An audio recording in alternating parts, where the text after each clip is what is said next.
May 24, ngayong araw ng Biyernes, kasama natin si Ma'am Nina Resplandor, ang entrepreneur ng Myriad Farms at syempre ang Pangulo ng Sakalipunan ng mga organikong magsasaka ng Nueva Ecija. Magandang araw po sa ating lahat. Ako'y nagagalak at nabisita pong muli kami ng radyo natin, Gimba. Ito po bang SOMNE gano'n nakatagal? Na-register kami sa SEC year 2022. Pero nabuo siya? Nabuo siya prior to that.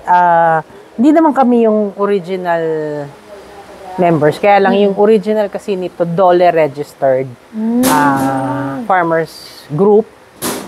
Kaya lang unfortunately yung mga naunang nag-organize ng grupo, yung iba sumakabilang buhay na, yung iba naman nagkaroon na ng sarili nilang hindi naman inactive. Nagkaroon na sila ng sarili nilang negosyo, nagkaroon na sila ng may mga iba na pinagkakaabalahan, priorities ibang priorities nila. So yung iba naman nagtayo na rin ng kanilang sariling asosasyon, which is I think worked well for them. So I would say na naging mas maganda. So ngayon kami karamihan ay mga hindi naman bagong miyembro.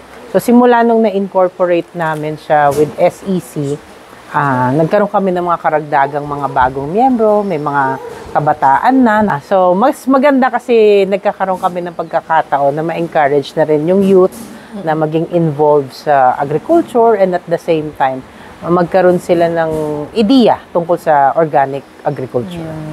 So, kasi 'di ba parang dito sa Gimba at sa buong Nueva Ecija, parang magiging modelo kayo in a way since kayo yung kauna-unahan na nakatanggap ng livelihood program from the Organic Agriculture Agency dito sa bansa natin. Ano-ano po ba yung bigyan mo naman ako, Ma'am Nina, ng brief kung ano yung pinagdaanan niyo para buhayin yung SOMNE. Tapos kung paano kayo gaano ba ka dugo? I don't know. Gaano ba ka yung dugo? proseso. Yung mga process para hindi naman sa i-discourage natin yung iba na magbuo. At least mag-join man lang sa SOMNE. So nung na-organize kasi namin yung Sakalipunan, ang maganda kasi we have established very good relationship with the Department of Agriculture. From the municipality up to the provincial hanggang sa regional level. So yung may mga programa yung pamahalaan na naipapaabot, na ipaparating sa pangkalahatan na sa palagay namin ay makakatulong sa amin bilang isang organisasyon. So kasama dito yung ito nga yung organic agriculture livelihood program. So itong livelihood program na kung saan binibigyan ng pagkakataon ng mga FCAs para magkaroon ng pangkabuhayan, sustainable na pangkabuhayan tungkol sa organikong pagsasaka. So ang is kailangan mag-submit ng business proposal. So nagkataon naman na yung aming kasama na si Kuya Roldan Paragison, meron siyang naka-ready na business proposal. Na matagal niya na kasi si Kuya Roldan, matagal na siyang organic practitioner. So sinuwerte kami kasi napasama siya sa amin, sa aming grupo. And nung na-discuss nga namin itong livelihood project, sabi niya, tamang-tama, meron akong proposal. Ang proposal actually is end-to-end. So, from rice production, organic rice production to processing hanggang sa marketing. So, initially, the budget was for 10 million. So, yung unang proposal namin was for 10 million. So, kasama doon yung parang, kasi ang pinakamalaking problema ng mga organic practitioners natin is yung lack of inputs. Yung source ng input, saan bibili, saan kukuha ng organic fertilizer, yung mga liquid fermentations, yung mga concoctions na ini-spray namin. sa mga pananim. So, yun ang kulang talaga. Kasi hindi naman lahat kayang mag-produce ng mga fermentation, ng kagaya ng FPJ, FAA, IMO. Hindi sa kakulangan ng resources kasi, but I think it's more of yung kulang yung kanilang panahon.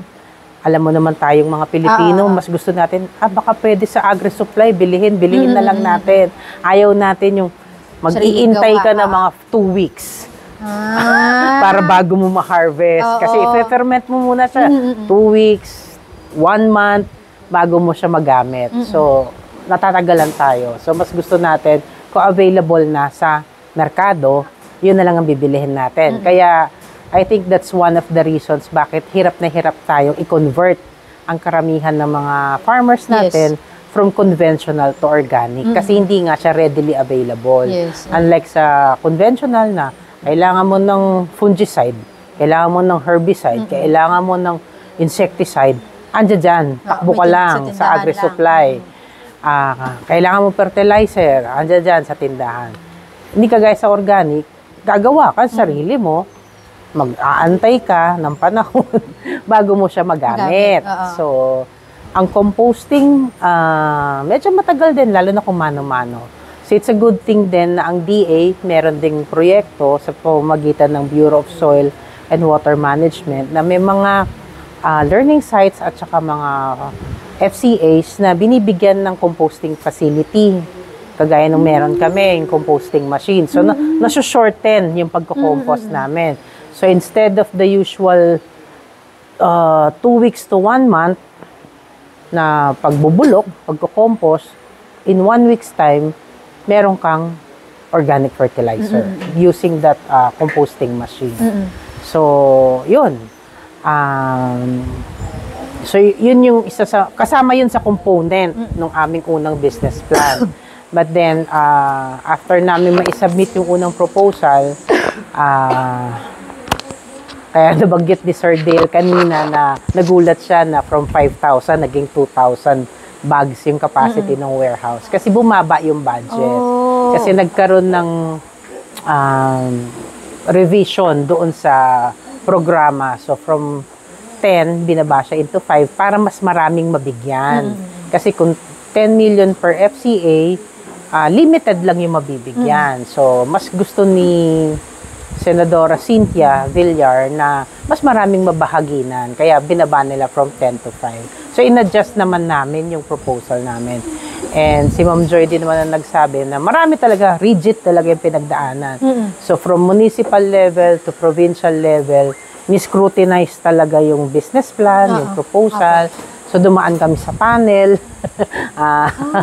Talaga po? Oo. Hanggang sa regional, dumaan kami sa panel na de-defend mo, para ka nag-thesis. Yan, ganyan. De-defend mo yung business plan mo. Paano siya magiging sustainable, ano ang magiging benepisyo sa mga farmers, anong magiging pakinabang, ilan yung count ng farmers na marireach mo, na magkakaroon ng benepisyo doon sa programa. So, maswerte kami kasi napakaganda ng business proposal and nakita naman din ng DA, yung merits ng aming proposal. Kaya din siguro ini-award sa amin itong programa. So, from region hanggang sa naging national na siya, nagkaroon din ng validation. Si Director SJ, bumaba siya. Tiningnan din niya, in-interview din niya, nag-panel kami uli. Meron palang ganun. So, mahaba yung proseso. I think it took mga 1 year yung validation. So, 2022 kami na 2023. Pero mabilis din. Naging mabilis din kasi sabi ni Ma'am Joy, February na-approve, parang August ng 2023, nakuha na namin yung truck. December natapos yung warehouse. Kaya lang recently lang namin na-i-launch nga. So, yung inaantay namin ngayon, yung multi-crop pavement, drying pavement. Yun, MCPD. MCDP. Ganyan. Ano rin kasi siya, no? Parang, malaki din po ba yung naitulong nung... Kasi parang, ito, ito pong livelihood program na, yung business proposal na ipinasa niyo, prior to this, meron na din kayong ibang mga grants din natanggap from the Department of Agriculture? Yes, meron na rin. As SOMNE, hindi po Oo, ba? oo, Ayun. sa Kalipunan. Nakatulong po ba yun? Nakatulong naman ng malaki. Lalo na yung ibinigay sa aming combine harvester. Na ngayon ginagamit namin na pantulong para magkaroon kami ng income, additional income, aside from the livelihood program. It's a separate program. So, malaking bagay kasi nagkaroon na nag-generate na ng income yung asosasyon. So, nagagamit na namin. And may mga projects din kami na pinagtutustusan ng income from the harvester. And nabigyan na rin kami ng multi-cultivator at saka nabigyan na din kami ng forage chopper. Ilan po ang membro ng SOMNE sa kasalukuyan? Ngayon, we have 24 members pala. 24 members. Ito pong mga initial nyong grants, like yung harvester. Sa PhilMec po ba yung galing? Hindi, galing siya sa organic agriculture program. So yung harvester... Hindi siya RCEF. I see.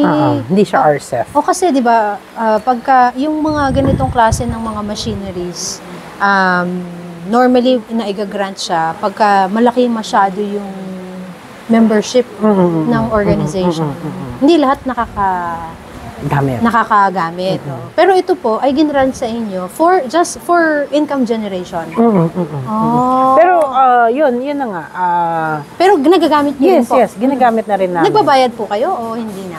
Meron naman, may gamit. Bilang member, of course, kung gagamitin mo yung magpapa-harvest ka, meron kang discount bilang member. Yes, opo. Kasama naman yun. Opo, ayun. So, ito pong members nyo, since Nueva Ecija kayo, mula sa iba't ibang mga lugar, Province-wide. Opo. Pero yung mga nasa ibang bayan, syempre di na nila hinihiram. Opo. Kasi yung mobilization alone, Yes. malaki yung cost. Gastos, opo. And hindi naman din wise. So, okay lang sa kanila na within Gimba lang yung operation noong yung combine harvester. So, pero meron din po silang mga ibang mga, di ba, may nagagamit din po ba sila ng mga grants bukod dun sa na-receive na ng SOMNE? Meron naman din, oo. Ayun. Like yung mga STW. Opo. Ayan. So, meron Ano yung din STW? naman. Shallow tube well. Para pampatubig. Saan po ba yung nyo? Saan po yung ibang mga farms? Meron mga sa miyembro? Llanera, meron sa Llanera. Bungabon, meron sa Cabanatuan, meron sa Palayan. Iba-iba rin pala. Oo. Iba-ibang mga districts. Iba-ibang municipality din siya. Meron sa Muñoz, Apo. meron sa wala pa kami sa San Jose. Ayan. Pero karamihan nung members are from Gimba. Apo. So, meron na po kayong ganito. Ano po ba yung naiisip nyong encouragement sa mga farmers natin? Ano ba ang mas maganda? Magbuo sila ng sarili nilang organization o sumama sa mga advisable naman existing? na yun. Pwede naman silang sumama sa mga existing na mga FCAs, lalo na yung mga malalaking co-ops o kaya yung mga established na farmers association. Kasi ito, established na. Kumbaga, kilala na ng Department of Agriculture, may relasyon na sa munisipyo o kaya sa probinsya. So, nakakatulong yon. Pwede rin naman sila magbuo ng sarili nilang organisasyon. Kasi bakit ini-encourage ko na mas dumami? Kasi magkakaroon na rin tayo ng clustering eh. Isa yan sa programa ng DA na magkaroon ng clustering. So, bawat bayan mas ini-encourage na magkaroon ng clustering ang lahat ng mga FCAs para maging isang malaking organisasyon. So, parang i-federate. Bawa, dito sa Gimba, ilan bang asosasyon meron tayo? Kung merong isang pinakamalaki na co-op na mag-serve as parang big brother, mas maganda yon. Kasi siya yung mag-guide, magtuturo doon sa maliliit Yun kasi ng ang mga kailangan farmers association. Kasi hindi naman lahat yan maalam kaagad eh. Hindi naman lahat yan marunong na kung ano yung mga kailangan gawin. So, merong mag-guide. Meron din And support system. mas maganda kasi doon, kung magkakaroon kayo ng mga produkto na pwede din yung i-consolidate and at the same time, magkakaroon kayo ng pagkakataon, mas malaki yung tsansa na makapagbenta sa mga institutional buyers. Like SM, Opo. like Mega, mga malalaking supermarket natin, mga Jollibee, Walmart, mga ganun. Jollibee, ganyan. So kasi, pagka meron kang ready na buyer talaga, Correct. kumbaga hindi ka nagre-rely sa presyo lang ng trader. Opo. So, mas may chance ka na magkaroon ng bargaining power na hindi ito presyo ko. Huwag mo akong baratin. Yan. Nabanggit niyo po yung markets. Nagkakaproblema din po ba kayo? Kasi, di ba, ang advantage, may advantage ang SOMNE as an organization being part of SOMNE na bukod sa na nagmamanufacture na kayo ng sarili nyo organic fertilizers na nagagamit po ninyo. May mga struggles din ba? Marami. Hindi naman mawawala yung struggle. Sa market kasi yun yung ating number Yung one eh. No? pagmamarket kasi mahirap talaga yan. Lalo na kung hindi organized yung isang asosasyon o yung isang kooperatiba. So sa ngayon, ang malaking bentahe lang namin ay kami-kami as members, syempre kung ano yung produkto namin, kailangan ano ba tawag to? Bilhin namin. Buy your own muna. Yes, opo. Buy local May tayo. tawag doon, Yan. So, parang i-patronize mo Ayun. kung ano Yes, yung that's the word. produkto ninyo. So, kami bilang miyembro, kung ano yung napuproduce namin ng mga fertilizer, binibili na rin namin bilang members. And hopefully, soon maibenta na rin namin siya sa ibang mga magsasaka. So marami pang pagdadaan ng proseso kasi dadaan pa yan sa mga approval with the FPA, so ipapatest mo pa yan. Kasi kailangan mag-undergo yan sa bago. Kailangan ipak-accredit mo pa yan as organic siya talaga. So kailangan pa ng organic accreditation. Kaya ngayon nasa proseso kami na kung saan kami ay nag-a-apply ng PGS o yung tinatawag nating Participatory Guarantee System na kung saan peer-to-peer ang mag-aano sa'yo. Kasi pag ikaw ay nagpa-certify sa third party gamit ang mga privates, kagaya ng mga NYSERT o kaya OCCP, napakamahal. Opo.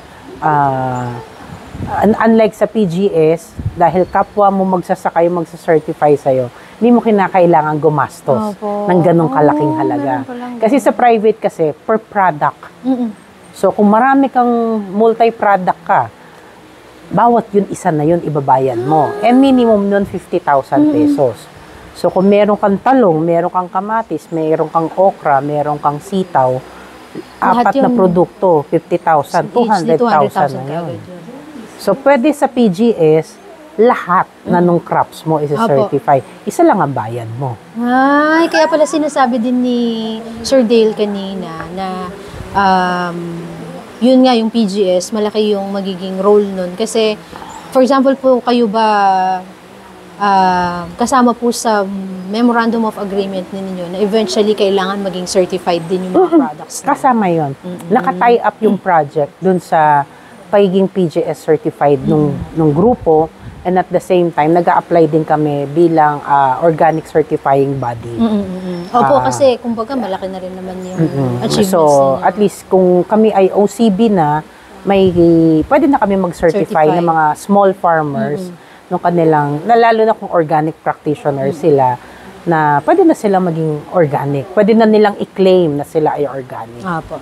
Yung last na lang tanong, Ma'am Nina, yung product nyo na organic fertilizer, available na ba na pwedeng bilhin ng mga magsasaka? Sa ngayon, hindi pa.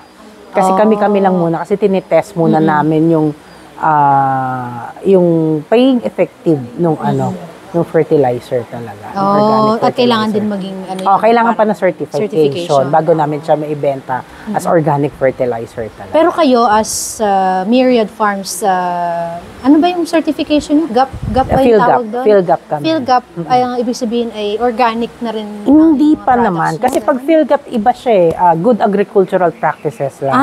So, ibig sabihin, yung proseso mo ng tatanim, pagpuproduce mo ng mga produkto mo ay using good agricultural practices. So, kumbaga, hindi ka basta-basta nagtatapon kung saan-saan ng Apo. mga pinagbalatan, ng mga fertilizer, yung mga abono mo, yung mga pestisidyo kung gumagamit ka. So properly lahat yon nakadispose in a manner na hindi siya makaka-harm sa environment. Pero ngayon, I think they're working out na hindi pa ako sure, pero I think PhilGap to organic, parang hindi naman ipag-merge, iaano nila na Pag-uugnayin nila, oo, parang ganon. pagdudugtungin ba nila? Ano yun? Parang kailangan PhilGap certified ka parang bago maging organic practitioner? Hindi or naman, not hindi necessarily. Hindi naman. I see. Sa mga organizations to? Sa mga organization. Farmer? Pwede siya farmers? sa individual farmers, pero alam kong kasi ngayon, lahat ng organizations, co-op, farmers association, ina-encourage na rin na magpa-PhilGap certified. May edge din kasi pagka PhilGap certified. Ibig sabihin, somehow malinis yung produkto mo.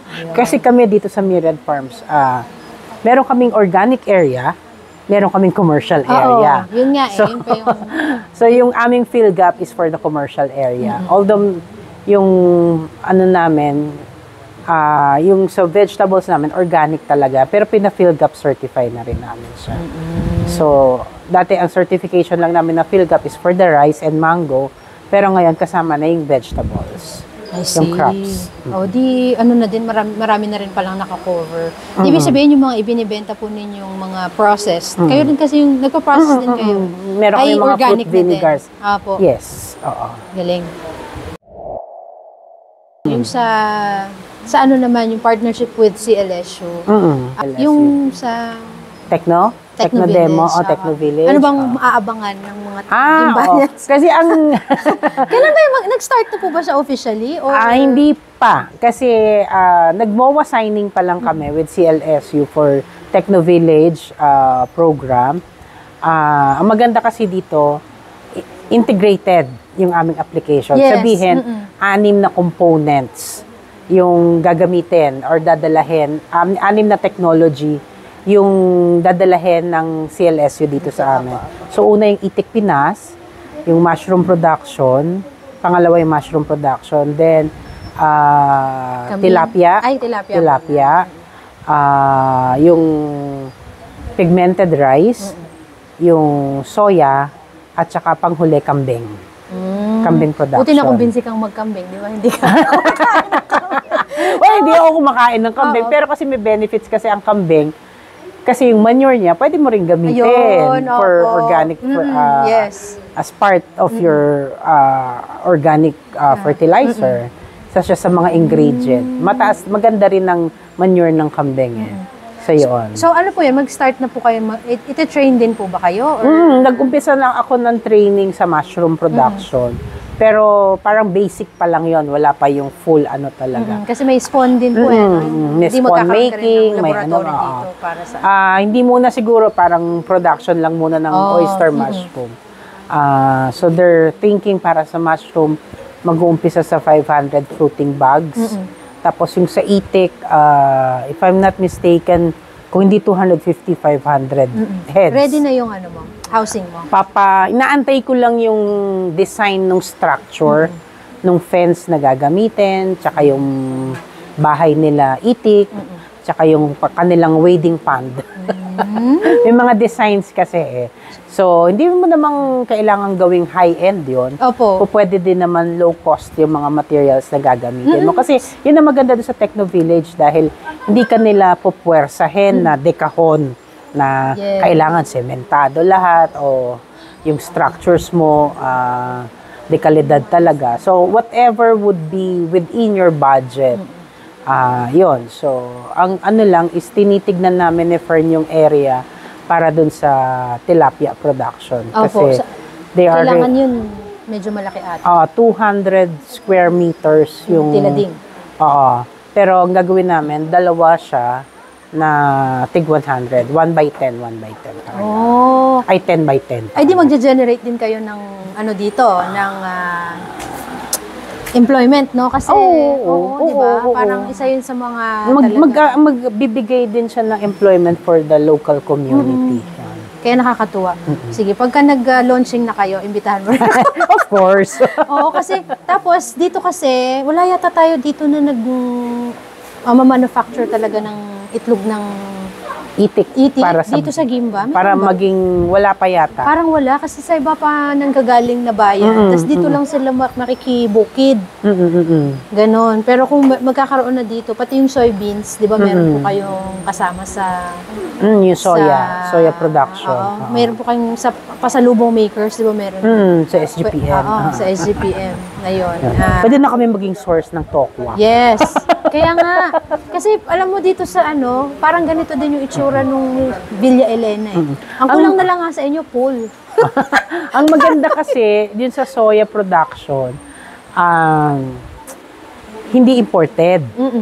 Yung Yes, OPV exactly. siya. So, ibig sabihin, talagang native siya sa atin. Masarap kasi ang native na soya daw. Yung soya kasi na Soya. ginagamit ng mga taho makers, yung mga tokwa makers, imported lahat yan. Yes. Kaya nga. Tsaka iba yata yung nila, ginagamit nilang parang, I don't know kung anong klaseng agent yun. Yung binding agent oo, nila. na sa halip na kalamansi or suka, yung meron silang ginagamit na chemical. I don't remember. Ayun. So, di magkakaroon din na kayo ng processing dito? Hopefully soon. We're looking forward doon sa technology na dadalahin sa amin ng Cell SU. And what we're really looking at on a long term is yung maituro namin sa community. Yung technology na yon. Yes.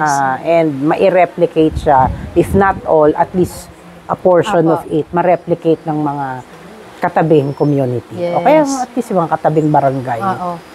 Kasi 'di ba parang magiging multiplier farm. Parang yata yung multiplier partner ata yung mga ganun na kayo mismo na yung magtuturo. Hindi na Parang si model Cell. farm yung mangyayari. Ganyan.